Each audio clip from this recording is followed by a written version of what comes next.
여러분, 혹시 자식에게 버림받았다는 생각에 밤잠을 설쳐본 적 있으신가요? 평생을 바쳐 뒷바라지했는데 돌아오는 건 차가운 외면뿐이라면 그 심정이 어떨지 상상조차 되질 않죠.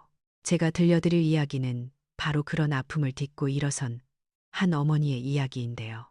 자식들이 부모의 목숨보다 30억 유산을 탐내며 폐륜을 저질렀을 때 이 어머니는 눈물 대신 아주 통쾌하고도 현명한 복수를 선택했답니다. 과연 칠순 잔치에서 벌어진 그 사이다 같은 반전의 결말이 무엇일지, 그리고 배은망덕한 자식들이 어떤 최후를 맞이했는지 궁금하지 않으신가요? 지금 바로 구독 버튼을 누르고 이 놀라운 이야기의 끝을 함께 확인해 주세요. 여러분의 가슴을 뻥 뚫어드릴 시원한 결말이 기다리고 있답니다. 새벽 4시가 되면 어김없이 눈이 떠지는 건 40년 장사로 몸에 밴 지독한 습관 탓일 거예요. 부산 자갈치 시장의 짠내와 비릿한 바다 냄새가 코끝을 스치면 나는 오늘도 어김없이 낡은 앞치마를 둘러매고 하루를 시작하는데, 이게 벌써 40년째 반복되는 나의 일상이죠. 펄펄 끓어오르는 멸치 육수통 앞에서 뜨거운 김을 온몸으로 맞으며 국수를 삶는 내 남편 김 씨의 구분 등은 언제 봐도 짠하면서 든든한 나의 버팀목이에요. 우리 부부가 평생을 바쳐 지켜온 이 낡은 3층짜리 건물은 겉보기엔 허름하고 볼품없어 보여도 이 시장 바닥에서는 알짜배기 노른자 위 땅이라 불리는 곳이랍니다. 남들은 이제 그만 편하게 살라고 하지만 나는 육수 냄새가 밴 내 손을 내려다볼 때마다 가슴 한구석에서 뜨거운 자부심이 솟구쳐 오르는 걸 느껴요. 손가락 마디마디가 굵어지고 손톱 밑이 까맣게 변해버린 이 거친 손이 바로 우리 아들 민준이를 서울 명문대에 보내고 대기업 임원 자리까지 오르게 만든 1등 공신이기 때문이죠. 그래서 나는 내 몸에서 나는 이 생선 비린내가 부끄럽기는커녕 훈장처럼 느껴지곤 했답니다. 서울에 있는 아들네 집에 가려고 마음먹은 날은 유난히도 가슴이 설레어 잠조차 제대로 오지 않았어요. 바빠서 못 내려온다는 아들의 목소리가 어찌나 마음에 걸리던지 직접 올라가서 따뜻한 밥 한 끼라도 먹이고 싶은 게 어미의 마음 아니겠어요. 며느리 하은이가 해산물을 좋아한다고 철석같이 믿고 있던 나는 시장에서 가장 싱싱하고 실한 놈들로만 골라 아이스박스가 터질 듯이 채워 넣었답니다. 살아있는 전복이며 문어에 갓 담근 김장 김치까지 바리바리 싸들고 서울행 기차에 오르는데 짐이 어찌나 무거운지 팔이 떨어져 나갈 것 같았지만 마음만은 깃털처럼 가벼웠어요. 기차 안에서 아이스박스 틈으로 새어나오는 젓갈 냄새 때문에 옆자리 승객들이 힐끔거리고 인상을 찌푸리는 게 느껴졌지만 나는 그저 아들이 맛있게 먹을 생각에 미안함보다는 즐거움이 앞서더라고요. 사실 이 냄새가 누군가에게는 불쾌한 악취일 수 있겠지만 나에게는 내 자식을 키워낸 생명의 냄새이자 사랑의 향기라고 여겼으니까요. 서울역에 내려 택시를 타고 강남의 으리으리한 아파트 단지에 들어서는데 주눅이 들기는커녕 우리 아들이 이런 곳에 산다는 사실에 어깨가 으쓱해지더군요. 아들 집 현관문 앞에 서서 심호흡을 한번 크게 하고 떨리는 손으로 초인종을 눌렀는데 안에서는 아무런 인기척이 들리지 않았어요. 분명 문 너머로 텔레비전 소리가 웅웅거리고 사람 말소리가 들리는 것 같아서 다시 한번 벨을 눌러보았지만 굳게 닫힌 문은 열릴 기미가 보이지 않았답니다. 전화를 걸어보아도 신호음만 길게 이어질 뿐 아들도 며느리도 전화를 받지 않으니 덜컥 무슨 일이 생긴 건 아닌가 하는 걱정부터 앞서더라고요. 한참을 문 앞에서 서성이다가 결국 경비실에 맡겨두고 가는 게 낫겠다 싶어서 무거운 아이스박스를 다시 들고 엘리베이터를 탔어요. 경비원 아저씨에게 아들 호수를 대며 음식을 잘 좀 전해달라고 부탁하고 돌아서는데 왜 그리 발걸음이 떨어지지 않던지 자꾸만 뒤를 돌아보게 되더군요. 엘리베이터를 타고 내려오는 그 짧은 시간이 어찌나 길게 느껴지던지 거울 속에 비친 내 모습이 유난히 초라해 보여서 옷매무새를 다듬고 있었어요. 그때 주머니 속에서 휴대전화가 짧게 진동하며 문자 메시지 알림을 울리길래 반가운 마음에 얼른 확인해 보았죠. 며느리 하은이가 보낸 문자였는데 내용을 읽어 내려가는 순간 나는 내 눈을 의심할 수밖에 없었고 심장이 쿵하고 내려앉는 것 같았답니다. 어머니 경비 아저씨가 음식 국물이 흘러서 냄새가 진동한다고 하셔서 그냥 폐기 처분해 달라고 부탁드렸어요. 라는 문장이 차가운 비수처럼 내 가슴에 꽂혔거든요. 관리실에 민원이 들어오니까 제발 이런 것 좀 가져오지 말라는 마지막 당부까지 읽고 나니 손이 부들부들 떨려서 견딜 수가 없었어요. 내가 밤새 손질하고 정성스레 쌓은 그 귀한 음식을 며느리는 쓰레기 취급하며 폐기 처분이라는 단어로 일축해 버린 거예요. 너무나 기가 막히고 억울해서 떨리는 손으로 아들 민준이에게 전화를 걸어 하소연이라도 해야겠다고 생각했어요. 몇 번의 신호음 끝에 겨우 전화를 받은 아들의 목소리는 내가 기대했던 따뜻한 위로가 아니라 찬바람이 쌩쌩 부는 냉랭함 그 자체였답니다. 아들은 다짜고짜 하은이는 나랑 결혼했지 엄마랑 결혼한 게 아니라면서 제발 그 촌스러운 방식 좀 강요하지 말라고 소리치더군요. 비린내 나는 거 딱 질색이니까 제발 좀 그만하라는 아들의 모진 말에 나는 그만 말문이 막혀버리고 말았어요. 40년을 하루같이 맡아온 내 몸의 비린내가 아들에게는 그토록 혐오스러운 악취였다는 사실을 깨닫는 순간 내 인생 전체가 부정당하는 기분이 들었거든요.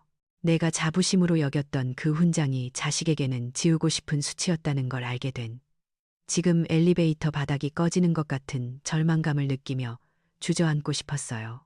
아파트 단지를 빠져나오는 내내 아들의 마지막 말이 귓가에 맴돌아 눈물이 앞을 가려 제대로 걸을 수조차 없었어요. 화려한 강남의 빌딩 숲 사이에서 생선 비린내 나는 늙은 어미는 철저하게 이방인이었고 불청객일 뿐이라는 사실이 뼈저리게 느껴졌답니다. 평생을 바쳐 키운 자식이 나를 부끄러워한다는 그 사실보다 더 아픈 건 내가 그 아이를 그렇게 키웠다는 자책감이었어요. 시장 바닥에서 억척스럽게 돈만 벌 줄 알았지 자식에게 사람도리는 제대로 가르치지 못한 내 잘못인 것만 같아서 가슴을 치며 울고 싶었지만 사람들의 시선이 두려워 소리내어 울지도 못했죠. 돌아가는 기차표를 끊으려는데 매표소 직원이 내미는 표가 흐릿하게 보여서 몇 번이나 눈을 비벼야 했고 힘없이 대합실 의자에 앉아 멍하니 허공만 바라보았어요. 서울에 올라올 때의 그 설레던 마음은 온데간데 없고 텅 빈 아이스박스처럼 내 마음도 텅 비어버린 것 같아 허탈한 웃음만 나오더군요. 자식이 잘 되기만을 바라며 내 모든 것을 쏟아부었는데 돌아오는 것이 고작 이런 모멸감이라니 도저히 믿기지가 않았어요. 국물 한 방울이라도 흘릴까봐 노심초사하며 싸들고 온 그 음식들이 쓰레기장으로 직행했다는 생각에 가슴이 미어지는데 배에서는 꼬르륵 소리가 나니 참으로 야속한 노릇이죠. 며느리가 싫어할 수도 있다는 걸 왜 진작 눈치채지 못했는지 내 미련함이 원망스럽기도 하고 한편으로는 그렇게까지 모질게 말해야 했는지 아들이 섭섭하기도 했어요.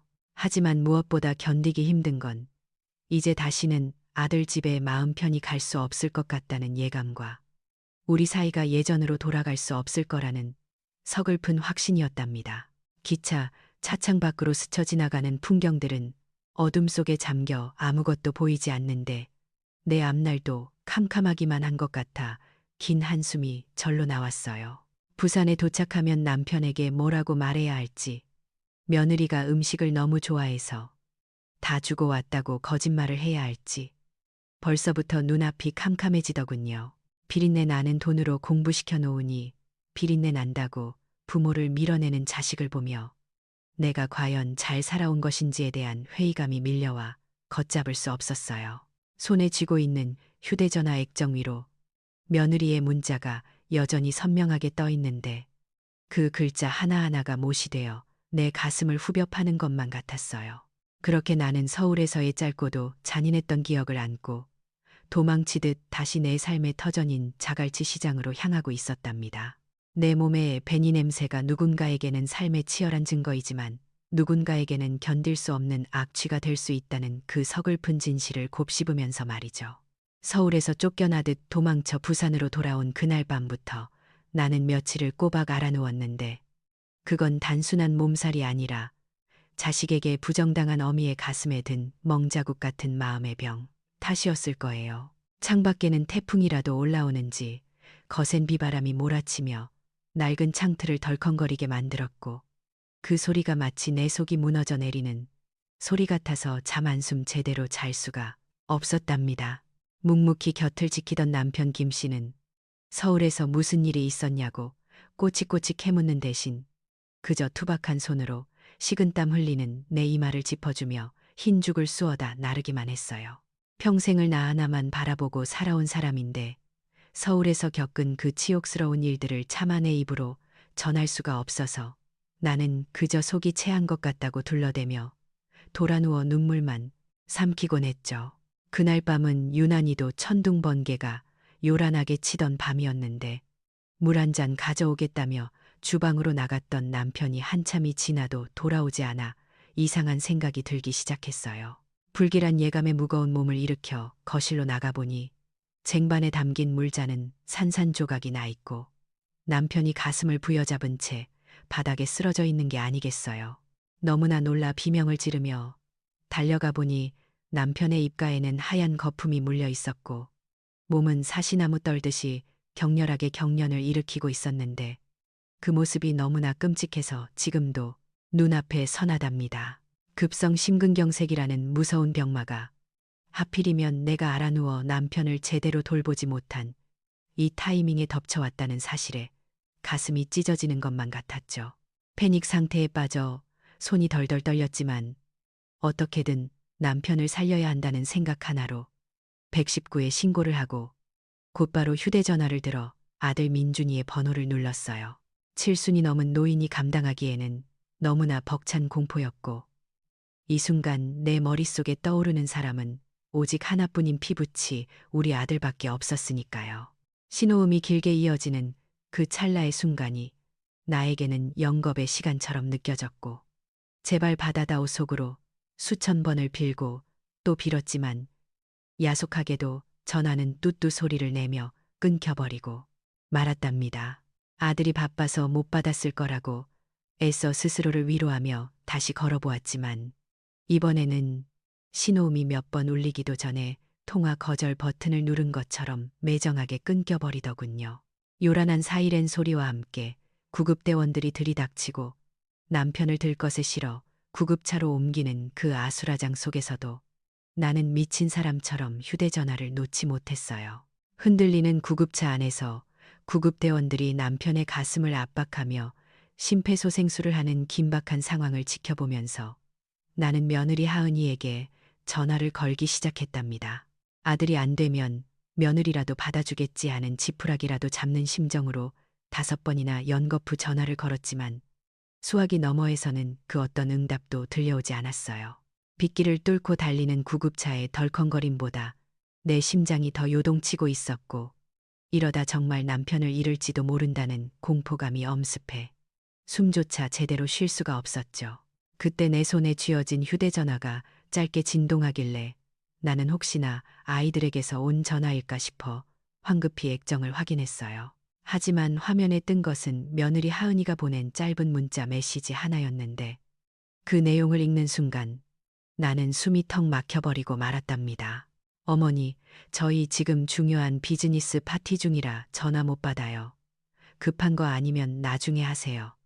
라는 문장 뒤에는 땀을 흘리는 이모티콘까지 붙어 있었는데 그게 그렇게 잔인하게 보일 수가 없더군요. 시아버지가 사경을 헤매고 있는데 비즈니스 파티가 대수냐고 소리라도 지르고 싶었지만 당장 내 눈앞에는 생사를 오가는 남편이 있었기에 답장 보낼 정신도 없이 남편의 차가운 손만 주무를 뿐이었어요. 병원 응급실에 도착하자마자 남편은 수술실로 들어갔고 나는 흠뻑 젖은 옷을 입은 채 보호자 대기실 구석에 쭈그리고 앉아 하염없이 수술실 문만 바라보게 되었어요. 에어컨 바람이 어찌나 차갑게 느껴지던지 온몸이 덜덜 떨려왔지만 추위 때문인지 공포 때문인지 분간조차 알 수 없었답니다. 중요한 파티라고 했으니 정말로 바쁜 일이 있는 건 아닐까. 혹시나 내가 괜한 오해를 하고 있는 건 아닐까 하는 어미로서의 마지막 믿음 같은 것이 마음 한구석에 남아 있었나 봐요. 손녀가 지난 명절에 할머니도 신세대 되시라며 가르쳐준 인스타그램이 문득 생각나서 혹시나 아이들의 소식을 알 수 있을까 싶어 떨리는 손가락으로 앱을 실행시켰어요. 스마트폰 화면이 밝게 켜지며 익숙한 며느리의 아이디가 보였고 방금 막 올라온 듯한 동그라미 표시가 눈에 띄어 무심코 그것을 눌러보았답니다. 그리고 화면 가득 채워지는 사진을 본 순간 나는 내 눈을 의심하며 그 자리에 얼어붙고 말았는데 거기에는 내가 상상조차 하지 못한 끔찍한 진실이 담겨 있었기 때문이에요. 비즈니스 파티라던 그 중요한 자리는 강남의 어느 고급스러운 바였고 아들 민준이와 며느리 하은이는 붉은 와인잔을 부딪히며 세상에서 가장 행복한 표정으로 웃고 있었거든요. 중요한 손님을 모시는 자리도 아니었고 그저 둘이서 오붓하게 분위기를 즐기고 있는 모습이었는데 그들의 얼굴에는 걱정이나 근심이라고는 찾아볼 수조차 없었죠. 사진 아래에 적힌 며느리의 캡션을 읽어 내려가는 순간 내 안에 무언가가 와르르 무너져 내리는 소리가 들리는 것만 같았어요. 지긋지긋한 10월드, 전화 씹고 우리끼리 불금이라며 늙은이들로부터 해방된 오늘을 즐기자는 문구 뒤에는 샴페인 잔을 부딪히는 그림까지 붙어 있었답니다. 아버지가 죽음과 사투를 벌이고 있는 이 절박한 골든타임에 자식이라는 작자들은 부모의 전화를 귀찮은 소음 취급하며 그들만의 황금 같은 금요일 밤을 즐기고 있었던 거예요. 늙은이들로부터 해방이라는 그 단어가 내 가슴을 난도질했고 그들이 마시는 붉은 와인이 마치 수술실에서 흘리고 있을 내 남편의 피처럼 느껴져 구역질이 치밀어 올랐어요. 지금까지 아들이 나에게 보였던 냉대는 그저 바빠서 혹은 세대 차이 때문이라고 애써 이해하려 노력해왔지만 이건 차원이 다른 문제였어요. 부모의 목숨보다 자신들의 한순간 쾌락과 기분이 더 중요하다는 그 명백한 증거 앞에서 나는 더 이상 그들을 감싸줄 핑계를 찾을 수가 없었답니다. 수술실 앞에 차가운 공기가 내 젖은 옷을 파고들어 뼛속까지 시려왔지만 내 가슴 속에서 타오르기 시작한 분노는 그보다 더 뜨겁고 차가웠어요. 비린내 나는 부모가 싫어서 전화를 피하고 쓰레기 취급을 하더니 이제는 죽어가는 아비의 목숨줄마저 귀찮은 방해물로 여기는구나 하는 생각이 들자 눈물조차 나오지 않더군요. 응급실의 소란스러운 소음들이 순식간에 멀어지고 내 귀에는 오직 며느리가 적어놓은 해방이라는 두 글자만 윙윙거리며 맴돌았어요. 평생을 바쳐 키운 자식이 부모를 감옥이나 족쇄처럼 여기고 있었다는 사실을 확인한 순간 나는 더 이상 예전의 헌신적인 어머니 박선희로 돌아갈 수 없음을 직감했답니다. 수술 중이라는 붉은 등이 켜진 문을 바라보며 나는 입술을 꽉 깨물었는데 입안에서 비릿한 피맛이 느껴졌지만 그게 오히려 정신을 번쩍 들게 만들었어요. 그래, 너희가 원하는 대로 해방시켜주마. 그러나 그 해방에는 반드시 혹독한 대가가 따를 것이라는 서늘한 다짐이 내 가슴 깊은 곳에 켈리를 틀기 시작했으니까요. 이제 나는 그저 눈물 흘리는 힘없는 노인이 아니라 내 남편과 나 자신을 지키기 위해 무엇이든 할 수 있는 독한 어미가 되어야만 했고 이 차가운 응급실 바닥이 바로 그 전쟁의 시작점이 된 셈이었죠. 남편이 중환자실로 옮겨지고 나서도 꼬박 이틀이라는 야속한 시간이 지나서야 아들 내외가 병원 복도 끝에서 모습을 드러냈는데 그 이틀이 나에게는 마치 20년처럼 길고 고통스러운 시간이었어요. 피냄새와 소독약 냄새가 진동하는 이 차가운 병원 복도가 그들에게는 무슨 화려한 패션쇼 런웨이라도 되는 양. 며느리 하은이는 또각거리는 구두굽 소리를 요란하게 내며 걸어오더군요. 멀끔하게 차려입은 그들의 모습은 죽음과 사투를 벌이고 있는 이곳의 풍경과는 너무나도 이질적이어서 마치 다른 세상에서 온 사람들처럼 낯설게만 느껴졌답니다. 가까이 다가온 아들 부부에게서는 급하게 달려온 사람 특유의 땀 냄새나 걱정의 흔적 대신 진한 명품 향수 냄새와 그 뒤에 숨겨진 묘하고 역한 술 냄새가 풍겼는데 그 냄새를 맡는 순간 텅 빈 내 위장이 울렁거려 구역질이 치밀어 오를 지경이었죠. 그들은 내 앞에 서서 죄송하다거나 늦어서 미안하다는 말 한마디 없이 건조한 눈빛으로 아버지는 좀 어떠냐며 의사가 뭐라고 하더냐고 묻기 시작했어요. 며느리는 걱정스러운 표정을 짓고 있었지만 그 눈은 내 얼굴을 보는 게 아니라 손목에 찬 시계를 힐끔거리며 시간을 확인하고 있었고 아들은 초조한 듯 연신 다리를 떨고 있었답니다.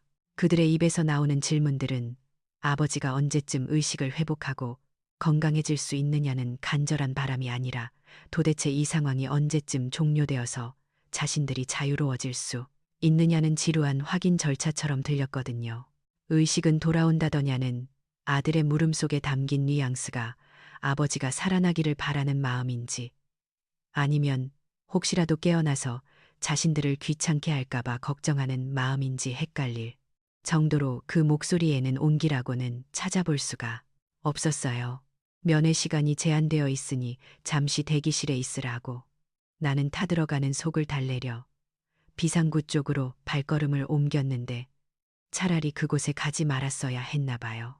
정수기에서 물을 한 잔 떠서 마시려는데 비상구 계단 쪽에서 두렁거리는 말소리가 들려왔고 그 목소리는 다름 아닌 방금 전까지 내 앞에서 걱정하는 척 연기를 하던 아들 내외의 것이었답니다.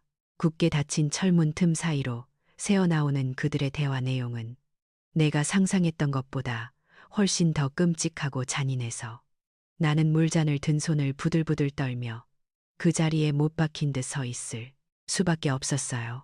며느리 하은이의 날카로운 목소리가 계단을 타고 윙윙거리며 울리는데 자기야, 우리 압구정 펜트하우스 계약금 3억 원 이미 걸어놨는데 잔금 27억은 다음 달까지 어떻게 할 거냐며 아들을 다그치고 있더군요. 나는 내 귀를 의심했는데 펜트하우스라니 계약금이 3억이라니 이게 도대체 무슨 소리인가 싶어 숨소리조차 내지 못하고 귀를 기울였어요. 하은이는 아버님이 저 상태로 계속 누워 계시면 유언장도 못 쓰고 돌아가시는 거 아니냐며 만약 그렇게 되면 상속 절차가 복잡해져서 잔금 날짜를 못 맞출 수도 있다고 화를 내고 있었죠. 그러자 아들 민준이가 며느리를 달래며 하는 말이 가관이었는데 걱정하지 말라며 의사 말로는 아버지가 가망이 없거나 깨어나더라도 뇌 손상으로 치매 가능성이 높다고 하더군요.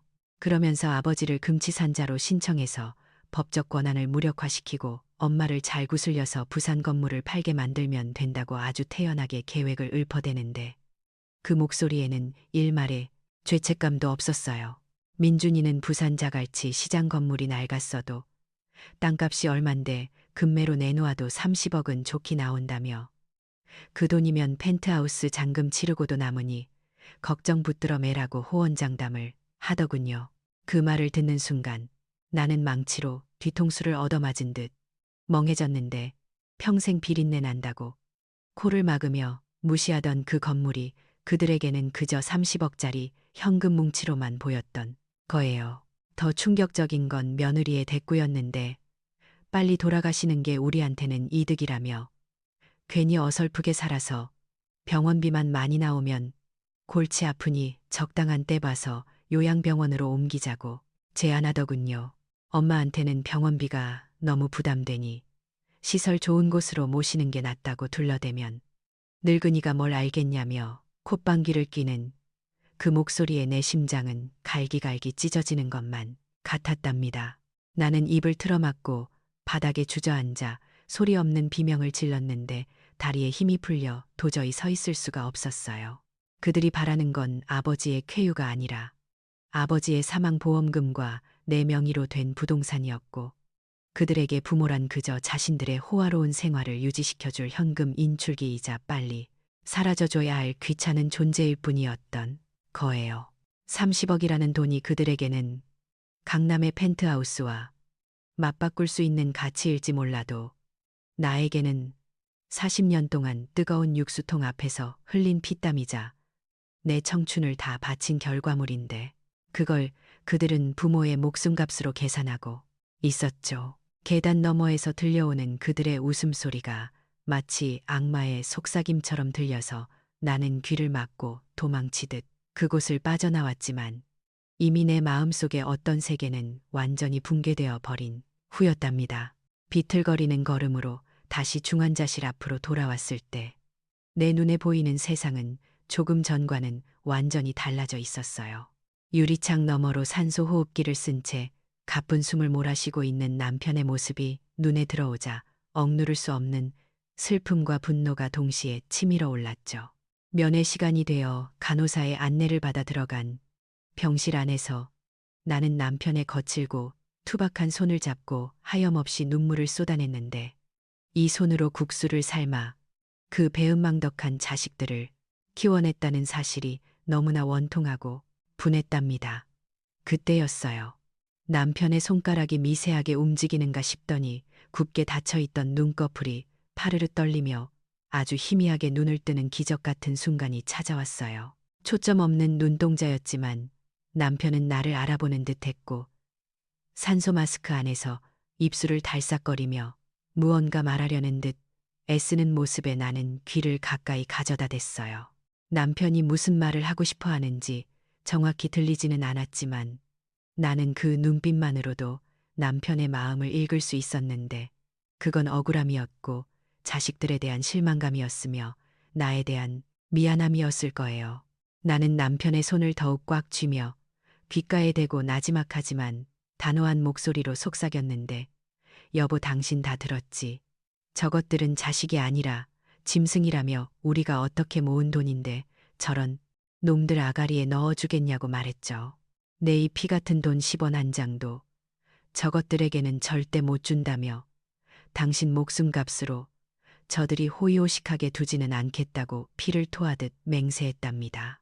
남편은 마치 내 말을 알아들은 것처럼 눈가에 물기가 맺히더니 다시 깊은 잠에 빠져들었는데 그 모습을 보며 나는 더 이상 슬퍼하고만 있을 수는 없다는 것을 깨달았어요.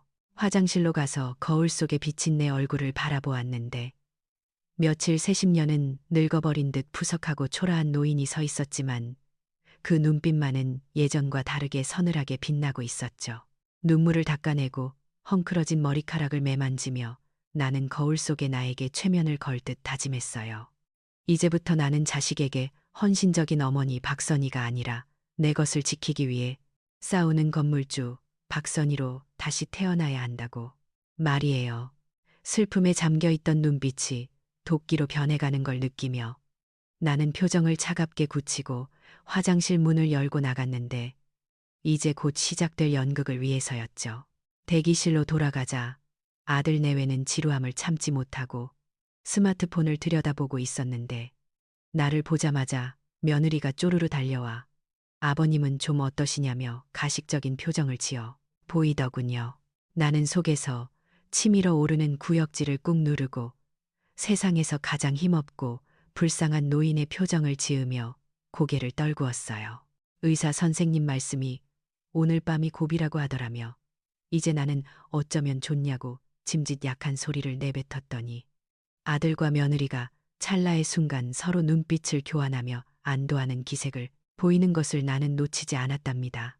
그들의 입가에 스치는 미세한 미소를 보며 나는 속으로 비릿한 웃음을 삼켰는데 그래 너희가 원하는 대로 해줄 테니 어디 한번 끝까지 가보자꾸나 하는 오기가 생겼기 때문이죠. 그들은 내가 자신들의 손바닥 위에 있는 멍청한 노인네라고 생각하겠지만 내가 40년 동안 자갈치 시장 바닥에서 산전수전 다 겪으며 살아남은 장사꾼이라는 사실을 잊고 있는 게 분명했어요. 건물만 팔면 30억이 생긴다는 그 달콤한 꿈에 젖어 있겠지만 그 꿈이 악몽으로 바뀌는 건 한순간이라는 걸 뼈저리게 느끼게 해줄 작정이었답니다. 나는 떨리는 목소리로 아들에게 너희 아빠가 저렇게 되니 나도 다 부질없다며 부산 생활 정리하고 서울로 올라가야겠다고 운을 떼었는데 그 말을 듣는 아들의 눈동자가 탐욕으로 번들거리는 게 적나라하게 보이더군요. 이제 주사위는 던져졌고 나는 내 남편의 목숨을 담보로 도박을 하려는 이 페륜아들을 상대로 내 인생 마지막이자 가장 큰 거래를 시작하려 하고 있었어요. 병실의 공기는 무겁게 가라앉아 있었지만 아들 내외의 얼굴에는 감출 수 없는 들뜬 기색이 역력했고 그 모습을 보는 내 속에서는 쓴물이 올라왔지만 나는 짐짓 힘없고 가련한 노인의 목소리를 흉내내며 그들에게 말을 건넸어요. 너희 아빠가 저렇게 쓰러지고 나니 내가 그동안 아등바등 살아온 게 다 무슨 소용이 있나 싶어. 다 부질없게만 느껴진다고 운을 떼자 민준이는 기다렸다는 듯이 고개를 끄덕이며 맞장구를 치더군요. 나는 한숨을 푹 쉬며 이제 부산 생활도 싹 정리하고 서울로 올라가서 너희들 곁에 살면서 남은 여생이나 편안하게 보내고 싶다고 말했는데 그 순간 며느리 하은이의 눈동자가 번쩍이는 것을 나는 똑똑히 보았답니다. 너희가 봐둔 집이 있다고 했으니 그래 거기 계약하라고 내가 흔쾌히 허락하자 두 사람은 마치 복권이라도 당첨된 사람처럼 서로 눈빛을 교환하며 쾌재를 부르는 게 아니겠어요. 아빠 병원비랑 내 노후는 너희가 책임져 줄 거지 하고 짐짓 의지하는 척 물었더니 하은이는 세상에서 가장 효성 지극한 며느리라도 된 양 당연하죠. 어머니 저희가 극진히 모실게요. 하고 호들갑을 떨더군요. 그 가식적인 대답에 속이 뒤집히는 것 같았지만 나는 꾹 참고 다음 단계로 넘어갔는데 민준이가 이때다 싶었는지 조심스럽게 본색을 드러내며 그럼 건물 처분 위임장은 저희가 받아서 처리할까요? 하고 묻는 게 아니겠어요. 나는 단호하게 고개를 저으며 그건 안 된다고 못을 박았는데 내 평생의 피땀이 서린 건물이니 마지막 정리는 내 손으로 직접 하고 싶다고 고집을 피웠답니다. 대신 잔금 날짜 전까진 꼭 현금을 만들어 줄 테니 너희는 아무 걱정 말고 계약부터 하라고 부추겼고 혹시라도 위약금 물면 안 되니까 확실하게 큰 걸로 계약하라는 당부까지 있지 않았어요. 30억이라는 거금이 곧 손에 들어올 거라 믿어 의심치 않는 아들 내외는 내 말이 끝나기가 무섭게 펜트하우스 계약을 서두르겠다며 신이 나서 병실을 나갔고 그 뒷모습을 보며 나는 차갑게 식은 미소를 지을 수밖에 없었죠. 자식들이 서울로 올라간 뒤 나는 남편을 간병인에게 맡기고 곧바로 부산으로 내려와 40년 단골인 부동산 김 사장을 찾아갔는데 김 사장은 갑작스러운 내 방문에 놀란 눈치였지만 내 눈빛을 보고는 무슨 사연이 있음을 직감한 듯 했답니다. 나는 김 사장에게 시세보다 조금 싸도 좋으니 무조건 현금 박치기 조건으로 가장 빨리 건물을 팔아달라고 부탁했고 김 사장은 워낙 노른자 윗땅이라 매수 대기자는 줄을 섰다며 걱정 말라고 내 손을 잡아주더군요. 건물을 내놓은 지 사흘 만에 매매 계약이 성사되었고 내 손에는 35억 원이라는 거금이 쥐어졌지만 그 돈은 더 이상 내 자식들의 탐욕을 채워줄 먹잇감이 아니었어요. 나는 국수 가게의 집기들도 모두 중고상에게 넘겼는데 손때 묻은 육수통과 낡은 국수 기계가 트럭에 실려 나가는 모습을 보며 가슴 한구석이 뻥 뚫린 듯 허전했지만 이것이 새로운 시작을 위한 정리라고 스스로를 다독였답니다. 건물을 판 돈 35억 원 중에서 10억 원은 남편과 예전부터 상의해왔던 고아원 재단에 기부하기로 했는데 그 기부 증서를 받아들었을 때 비로소 내 마음속에 무거운 짐 하나를 덜어낸 기분이 들었어요. 남은 돈 20억 원은 그 어떤 경우에도 일시불로 인출할 수 없고 매달 일정 금액만 지급받는 즉시 연금에 가입해서 자식들이 제 아무리 날고 기어도 손댈 수 없도록 꽁꽁 묶어버렸답니다. 그리고 마지막 남은 5억 원으로는 제주도 서귀포의 바닷가가 내려다 보이는 작고 아담한 주택을 구입했는데 그곳은 남편이 퇴원하면 함께 내려가 남은 여생을 조용히 보내고 싶었던 우리의 마지막 도피처이자 안식처였죠. 이 모든 과정은 철저하게 비밀리에 이루어졌고 서울에 있는 아들 내외는 자신들의 발밑이 무너져 내리고 있다는 사실을 꿈에도 모른 채 달콤한 상상에 젖어 있을 게 뻔했으니까요. 잔금 날짜가 다가올수록 내 심장은 두근거렸지만 그건 불안함 때문이 아니라 다가올 파국에 대한 기대감 때문이었는데 며느리 하은이는 벌써부터 인스타그램에 펜트하우스 인테리어 사진을 올리며 자랑질을 시작했더군요. 새집에 들을 가구며 조명들을 고르느라 정신이 팔려있는 며느리의 게시물 아래에는 부러움을 사는 댓글들이 줄을 이었고 민준이는 회사에 사표를 낼까 고민 중이라는 소문까지 들려왔으니 그들의 김칫국 마시는 솜씨가 가히 수준급이었어요. 나는 텅 빈 가게 안에 홀로 서서 40년 세월의 흔적이 고스란히 남아있는 벽이며 바닥을 천천히 쓸어보았는데 이곳에서 흘린 내 땀과 눈물이 주마등처럼 스쳐 지나가더군요. 내 청춘이 고스란히 담긴 이곳을 내 손으로 정리한다는 게 가슴 아팠지만 더러운 입으로 들어가는 것보다는 이렇게 사라지는 게 100번 낫다고 생각하며 굳게 닫힌 셔터를 내렸답니다. 이제 모든 준비는 끝났고 나는 덫을 놓은 사냥꾼처럼 조용히 때를 기다리기만 하면 되는데 자식들이 쳐놓은 펜트하우스라는 덫에 스스로 걸려들어 허우적거릴 모습을 상상하니 묘한 쾌감이 느껴지기까지 했어요. 서울로 올라가는 기차 안에서 나는 창밖을 바라보며 깊은 숨을 들이마셨는데 이번에 올라가는 길은 지난번처럼 비린내 나는 아이스박스를 든 초라한 노인의 모습이 아닐 것이기에 발걸음이 한결 가벼웠답니다. 나는 이제 돈만 아는 무능한 노인네가 아니라 70억짜리 교훈을 가르쳐줄 무서운 선생님이 되어 그들 앞에 설 것이고 그들이 내 칠순잔치상에 숟가락을 얹으려 할 때 밥상을 통째로 엎어버릴 작정이었으니까요.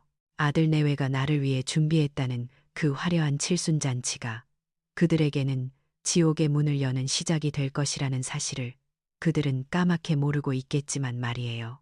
자식이라는 이름으로 부모의 등골을 빼먹으려 했던 그들의 괘씸한 죄를 묻기 위해 나는 내 가슴 속에 묻어두었던 마지막 모정까지 깨끗이 지워버렸고 이제 남은 건 차가운 이성과 끓어오르는 복수심뿐이었어요.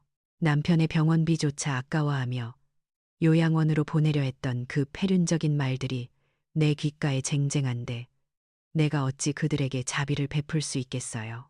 나는 내 손에 쥐어진 기부증서와 연금증서 그리고 제주도 집문서를 가방 깊숙이 챙겨 넣으며 이것들이야말로 그들에게 줄 수 있는 최고의 선물이자 가장 가혹한 형벌이 될 것이라고 확신했답니다. 이제 곧 막이 오를 칠순잔치에서 그들이 보여줄 표정이 벌써부터 눈앞에 아른거려 나는 저도 모르게 입꼬리가 올라가는 것을 느꼈고 그렇게 나는 전쟁터로 향하는 장수처럼 비장한 마음으로 서울역에 발을 디뎠어요.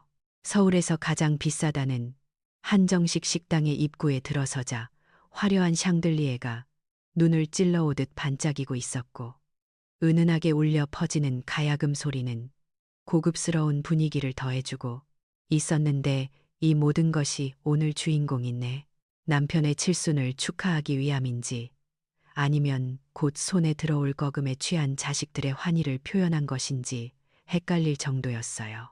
아들 민준이는 입구에서부터 과장된 몸짓으로 우리를 맞이하며 아버지 생신 축하드린다며 허리를 굽혀 인사를 했지만 그 눈은 내 손에 들린 낡은 가방에 고정된 채 떨어질 줄을 몰랐답니다. 며느리 하은이 역시 평소에는 입지도 않던 고운 한복까지 차려입고 나와서 어머니 오시느라 고생하셨다며 팔짱을 끼는데 그 팔에 닿는 촉감이 어찌나 차갑고 이질적이던지 소름이 돋을 지경이었어요. 친척들도 꽤 많이 모여 있었는데 다들 민준이가 대기업 임원이라더니 역시 효자라며 칭찬을 늘어놓았고 그 말을 듣는 아들의 어깨는 한껏 으쓱해져 있었지만 나는 속으로 코웃음을 치며 자리에 앉았답니다. 식사가 시작되고 산해진 미가 상다리가 부러지게 차려져 나왔지만 내 입에는 그저 모래알을 씹는 것처럼 까끌까끌하기만 했고 목구멍으로 넘어가는 음식들이 죄다 체할 것만 같았어요. 하은이는 내 접시에 갈비찜이며 잡채를 덜어주며 어머니 부산 정리는 다 되신 거죠. 오늘이 펜트하우스 잔금 치르는 날인 거 아시죠? 하며 귓속말을 속삭이는데 그 목소리가 뱀이 기어가는 소리처럼 징그럽게 들려왔답니다. 나는 애써 입가에 미소를 띠며 고개를 끄덕였고 걱정 말라고 안심시키듯 며느리의 손등을 토닥여 주었는데 그 손끝에서 전해지는 며느리의 탐욕스러운 떨림이 너무나 적나라하게 느껴지더군요.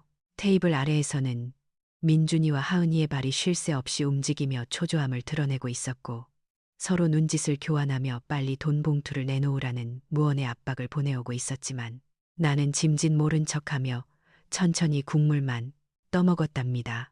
식사가 거의 끝나갈 무렵 드디어 기다리고 기다리던 선물 증정 시간이 돌아왔고 분위기는 최고조에 달했는데 친척들이 박수를 치며 주인공인 우리 부부를 주목하고 있었어요. 민준이가 먼저 일어나서 아버지 어머니 키워주셔서 감사합니다. 앞으로는 저희가 더 잘 모시겠습니다. 하며 준비한 꽃다발을 안겨주었는데 그 꽃다발 속에서도 돈 냄새가 나는 것 같아 역겨움이 올라왔지만 꾹 참았답니다. 이제 내 차례가 되었고 나는 가방 깊숙한 곳에서 두툼한 서류 봉투 하나를 꺼내어 테이블 한가운데에 보란듯이 올려놓았는데 그 순간 좌중의 시선이 그 누런 봉투 하나에 집중되는 것이 느껴지더군요. 민준이와 하은이의 눈동자가 그 봉투를 보자마자 화등잔만하게 커지더니 서로를 바라보며 입모양으로 수표인가 봐 대박이야 하며 환호성을 지르는 것이 내 눈에는 훤히 보였답니다. 나는 짐짓 인자한 표정을 지으며 자 민준아, 하은아, 이게 너희가 그토록 원하던 내 마지막 선물이다. 어서 열어보렴 하고 부드럽게 권유를 했어요. 민준이는 마치 보물상자라도 여는 아이처럼 떨리는 손으로 봉투를 집어들었고 하은이는 옆에서 숨조차 제대로 쉬지 못하고 침을 꼴깍 삼키며 그 광경을 지켜보고 있었는데 그 모습들이 어찌나 우스꽝스럽던지 웃음이 터져 나오려는 걸 간신히 참아야 했답니다. 봉투 입구가 뜯어지고 민준이가 그 안에 든 내용물을 꺼내는 순간 식당 안에는 정적만이 감돌았고 모두가 숨죽여 그 종이 쪼가리들을 주시하고 있었어요. 하지만 봉투에서 나온 것은 그들이 기대했던 수십억짜리 수표 다발도 아니었고 통장도 아니었으며 그저 몇 장의 종이 서류들 뿐이었는데 민준이의 표정이 순식간에 흑빛으로 변해가더군요. 민준이는 떨리는 손으로 첫 번째 종이를 집어들고 읽기 시작했는데 거기에는 사회복지법인 기부증서라는 굵은 글씨 아래 기부자 박선희 김철수 그리고 금액 10억 원이라는 숫자가 선명하게 박혀 있었답니다. 그 옆에 있던 하은이가 비명을 지르며 낚아챈 두 번째 서류는 제주도 서귀포시의 부동산 매매 계약서였고 소유자는 분명히 내 이름 박선희로 되어 있었어요. 마지막으로 바닥에 떨어진 종이는 매달 일정 금액만 지급되고 중도해지가 절대 불가능한 즉시 연금 가입 증서였는데 그 세 장의 종이가 바로 내 전 재산 35억 원의 행방을 말해주고 있었죠. 민준이는 믿을 수 없다는 듯이 종이들을 뒤적거리며 어머니 이게 뭐예요? 현금은요, 내 펜트하우스, 잔금은 어디 갔냐고요? 하며 쇳소리를 내며 소리치기 시작했어요. 식당 안의 모든 사람들이 놀라서 우리를 쳐다보고 있었지만 나는 아랑곳하지 않고 물 한 모금을 천천히 마신 뒤 아주 차분하고 냉정한 목소리로 아들을 향해 입을 열었답니다. 민준아, 내가 그랬지. 하은이는 너랑 결혼했지. 나랑 결혼한 거 아니라고 그래서. 나한테 촌스러운 방식 강요하지 말라고 말이다. 그 말을 듣는 순간 민준이의 동공이 지진이라도 난 듯 흔들리는 게 보였지만 나는 멈추지 않고 계속해서 말을 이어나갔어요. 나도 마찬가지란다. 내 돈은 나랑 결혼했지 너랑 결혼한 게 아니야. 너희는 독립된 가정이라며 너희 집 사는데 왜 내 노후 자금을 쓰려고 하니 그건 엄연한 사생활 침해 아니냐고 되물었죠. 그리고 옆에서 사색이 되어 벌벌 떨고 있는 며느리 하은이를 똑바로 응시하며 나는 결정타를 날렸는데 내 음식 냄새 나서 갖다 버렸다며 이 돈에서도 멸치 육수 냄새랑 생선, 비린내가 진동을 할 텐데 그 고상한 비위로 어떻게 쓰려고 했니?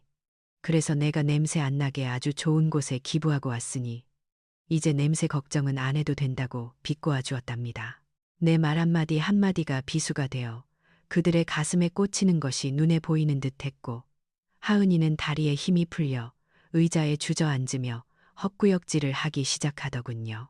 펜트하우스라는 헛된 욕망에 사로잡혀 부모를 짐짝 취급했던 그들의 오만함이 산산조각 나는 순간이었고 나는 그제야 10년 묵은 체증이 내려가는 듯한 시원함을 느낄 수 있었어요. 하지만 상황은 거기서 끝이 아니었는데 현실을 자각한 민준이가 이성을 잃고 날뛰기 시작했기 때문이에요. 엄마 미쳤어. 당장 계약 파기하고 돈 찾아와. 나 계약금 3억 날린단 말이야. 위약금까지 물면 나 신용불량자 된다고 하며 식탁을 주먹으로 내리치고 고래고래 소리를 지르는데 그 모습이 영락없는 폐류나 그 자체였답니다. 친척들은 웅성거리며 혀를 차기 시작했고 식당 직원들까지 몰려와 무슨 일이냐며 웅성거리는 아수라장이 되었지만 민준이는 멈출 줄을 모르고 내 멱살이라도 잡을 기세로 달려들더군요. 그때 휠체어에 가만히 앉아있던 남편 김 씨가 지팡이로 바닥을 쿵 하고 내리치며 우렁찬 목소리로 호통을 쳤는데 그 소리가 어찌나 크던지 식당 안의 소란이 일순간에 멈추고 말았어요. 그 3억 원은 비 오는 날 밤 너희가 마신 와인 값이다. 싸게 치렀다고 생각해라. 남편의 그 한마디는 그 어떤 욕설보다 강력하고 무서운 일갈이었고 민준이와 하은이는 마치 벼락이라도 맞은 듯 멍한 표정으로 입을 다물지 못했답니다. 죽어가는 아비의 목숨을 담보로 와인 파티를 벌였던 그날 밤의 죗값이 고작 3억 원이라면 너희에게는 너무나 관대한 처분이라는 뜻이 담겨 있었으니까요. 남편은 떨리는 손으로 내 손을 잡으며 가자 여보. 여기 음식 맛도 없고 냄새만 고약하네 하며 자리에서 일어났고 나도 짐을 챙겨 들고 남편의 휠체어를 밀며 식당 출구를 향해 걸음을 옮겼어요. 뒤에서는 며느리의 날카로운 비명소리와 아들이 식탁을 엎는 요란한 소리가 들려왔지만 우리는 뒤를 돌아보지 않았답니다. 식당을 빠져나오는 우리의 등 뒤로 사람들의 수군거림과 비난의 화살이 아들 내외에게 쏟아지는 것이 느껴졌는데 저런 천하의 불효자식들이 어디 있냐며 혀를 차는 소리들이 귓가에 맴돌았어요. 화려했던 칠순잔치는 순식간에 난장판이 되어버렸고 그들의 탐욕스러운 계획은 물거품이 되어 사라졌지만 내 마음속에는 더할 나위 없는 평화가 찾아왔답니다. 차가운 밤 공기가 얼굴을 스치는데 그 바람이 어찌나 상쾌하던지 나는 깊은 숨을 들이마시며 남편을 바라보고 활짝 웃어 보였어요. 이제 우리는 자식이라는 족쇄에서 벗어나 진정한 자유를 얻었고 제주도의 푸른 바다가 우리를 기다리고 있다는 생각에 발걸음이 구름 위를 걷는 듯 가벼웠답니다. 서울에서 그 난리통을 겪고 제주도로 내려온 지도 어느덧 반년이라는 시간이 흘렀는데 그 6개월은 내 70평생을 통틀어 가장 평화롭고 조용한 시간이었답니다. 서울 소식은 가끔 연락하는 친척들을 통해 건너 들려오곤 하는데 우리가 떠나고 난 뒤 아들 민준이의 삶은 그야말로 태풍 맞은 배처럼 산산조각이 났다고 하더군요. 펜트하우스 계약금으로 걸었던 3억 원은 허공으로 날아가 버렸고 잔금을 치르지 못해 발생한 막대한 위약금 소송에 휘말려 그 잘난 대기업 임원 자리까지 위태로워졌다는 소식이었어요. 무리하게 대출을 끌어다 샀던 기존의 아파트마저 경매로 넘어갈 위기에 처하자 은행 독촉 전화가 빗발치고 있다는데 그 소리를 들어도 내 마음은 이상하리만치 차분하기만 했어요. 돈이 떨어지자 사랑이라 믿었던 그들의 관계도 모래성처럼 허무하게 무너져 내렸는데 명품을 그렇게나 좋아하던 며느리 하은이는 민준이가 빈털터리가 되자마자 뒤도 돌아보지 않고 짐을 쌌다고 하더군요. 시어머니인 나에게 사기 결혼을 당했다며 뻔뻔하게 이혼 소송을 제기하고는 친정으로 도망쳐 버렸다니. 그들이 그토록 자랑하던 세련된 부부 생활의 밑바닥이 얼마나 얕고 비루했는지 헛웃음만 나올 뿐이었죠. 게다가 민준이는 회사에서도 급한 불을 끄려고 공금에 손을 댔다는 횡령 의혹까지 불거져 감사를 받고 있다니.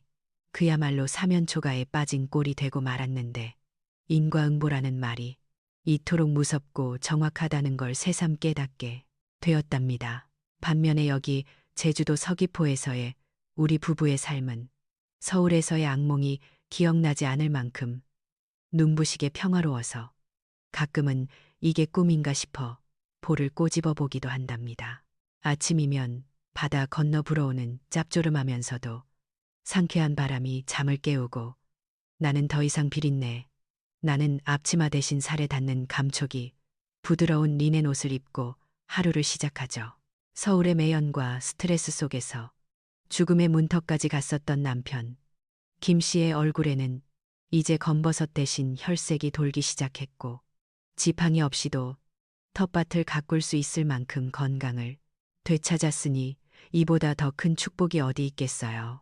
우리는 마당 한 구석에 상추며 고추를 심고 흙을 만지며 소일거리를 하는데 흙냄새가 이렇게 향기로운 줄은 예전에는 미처 몰랐던 사실이었답니다.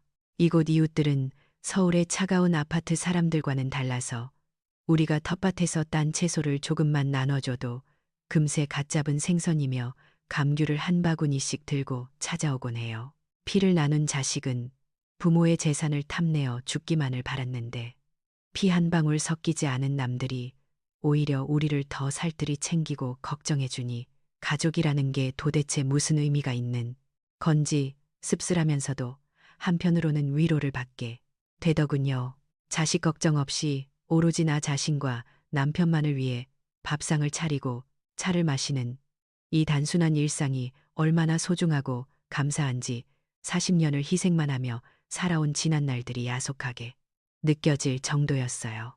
자식에게 헌신하는 것이 부모의 도리라고 믿으며 살았지만 결국 나를 지키고 사랑하는 것이야말로 진정한 행복의 시작이라는 걸 70이 다 되어서야 비로소 배우게 된 셈이죠. 따스한 햇살이 내리쬐는 테라스에 앉아 남편과 함께 향긋한 감귤차를 마시며 파도 소리를 듣고 있던 평화로운 오후였는데 갑자기 탁자 위에 놓인 휴대전화가 요란하게 울리기 시작했어요. 액정에 뜬 아들이라는 두 글자를 보는 순간 심장이 철렁 내려앉는 것 같았지만 나는 이내 호흡을 가다듬고 떨리는 손으로 통화 버튼을 눌렀답니다. 수화기 너머에서는 내가 알던 그 당당하고 오만했던 대기업 임원 아들의 목소리는 온데간데 없고 술에 취해 혀가 꼬인 채 울부짖는 낯선 남자의 목소리만이 들려올 뿐이었어요. 엄마 나 죽어. 하은이는 도망갔고 빚쟁이들이 회사까지 찾아와서 난리를 피우는데 나 정말 이러다 죽을 것 같아 하며 어린 아이처럼 엉엉 울더군요. 제발 1억 원만 아니 5천만 원이라도 좋으니 제발 좀 융통해 달라며 엄마가 나를 이렇게 만들었으니 엄마가 책임져야 하는 것 아니냐고 악을 쓰는데 그 말을 듣는 순간 내 가슴에 남아있던 마지막 미련조차 연기처럼 사라져 버리는 걸 느꼈어요. 벼랑 끝에 몰린 순간에도 그는 자신의 잘못을 뉘우치기는커녕 여전히 부모를 원망하고 부모의 돈을 맡겨놓은 것 마냥 요구하는 뻔뻔함을 버리지 못하고 있었으니까요. 그가 말하는 죽겠다는 소리가 예전 같았으면 내 가슴을 후벼 파는 비수처럼 느껴졌겠지만 지금은 그저 철없는 아이의 투정이나 지나가는 빗소리처럼 아무런 감흥 없이 들린다는 사실에 나 스스로도 놀라지 않을 수 없었답니다. 나는 바다를 향해 시선을 고정한 채 찻잔을 들어 한 모금 마신 뒤 아주 차분하고 건조한 목소리로 아들에게 대답을 해주었어요. 민준아, 네가 예전에 그랬지. 너희 부부의 사생활을 존중해 달라고 엄마의 촌스러운 방식을 강요하지 말라고 말이다. 아들은 내 말에 당황했는지 잠시 울음을 멈추고 훌쩍거리기만 했는데 나는 그 침묵을 틈타 마지막 긋기를 박듯 단호하게 말을 이어나갔답니다. 나도 이제 너의 그 사생활을 철저하게 존중해 주기로 했으니 너도 내 사생활을 방해하지 마라. 다오나는 지금 내 인생의 골든타임을 즐기고 있는 중이란다. 다시는 전화하지 마라. 내 노후에는 더 이상 비린내 나는 걸 드리고 싶지 않구나. 하고 말이죠. 아들이 뭐라 소리치려는 찰나 나는 미련 없이 종료 버튼을 눌러버렸고 곧이어 차단 설정까지 마친 뒤 휴대전화를 테이블 위에 엎어두었어요. 전화가 끊긴 정적 속으로 다시금 철썩거리는 파도 소리와 바람 소리가 채워지기 시작했고 나는 그제야 깊은 숨을 토해내며 의자 깊숙이 몸을 기대었답니다. 평생을 짊어지고 있던 무거운 짐을 마침내 완전히 내려놓은 듯 어깨가 가벼워졌고 가슴 한구석이 뻥 뚫린 듯 시원하면서도 한편으로는 묘한 슬픔이 밀려왔지만 그것은 후회가 아닌 애도에 가까운 감정이었을 거예요. 이제 박선이라는 이름의 여자는 누군가의 어머니도 아니고 희생의 아이콘도 아닌 그저 제주도의 푸른 바다를 사랑하고 자신의 삶을 온전히 즐길 줄 아는 자유인으로 다시 태어난 셈이었죠. 옆에서 묵묵히 내 손을 잡아주는 남편의 따뜻한 온기를 느끼며 나는 붉게 물들어가는 저녁 노을을 바라보았는데 그 풍경이 어찌나 아름다운지 눈물이 핑 돌 지경이었어요. 우리는 더 이상 자식이라는 이름의 족쇄에 얽매이지 않고 남은 생을 서로를 의지하며 이곳에서 평온하게 늙어갈 것이고 그것이야말로 우리가 누려야 할 마땅한 권리이자 축복이라고 생각했답니다. 서울에서 들려오는 아들의 비명소리는 이제 이 파도 소리에 묻혀 영원히 들리지 않을 것이고 나는 비로소 완전한 타인이 된 그들을 내 기억 속에서 지워버리기로 결심했어요. 찻잔에 담긴 귤차의 향기가 코끝을 간지럽히고 멀리서 들려오는 백고동 소리가 마치 우리의 새로운 출발을 축복해주는 팡파르처럼 느껴지는 평화로운 저녁이었답니다. 탐욕에 눈이 멀어 부모를 그저 물주로만 여겼던 자식들은 결국 모든 것을 잃고 말았죠. 진정한 행복은 결코 누군가의 일방적인 희생 위에 세워질 수 없는 법이거든요.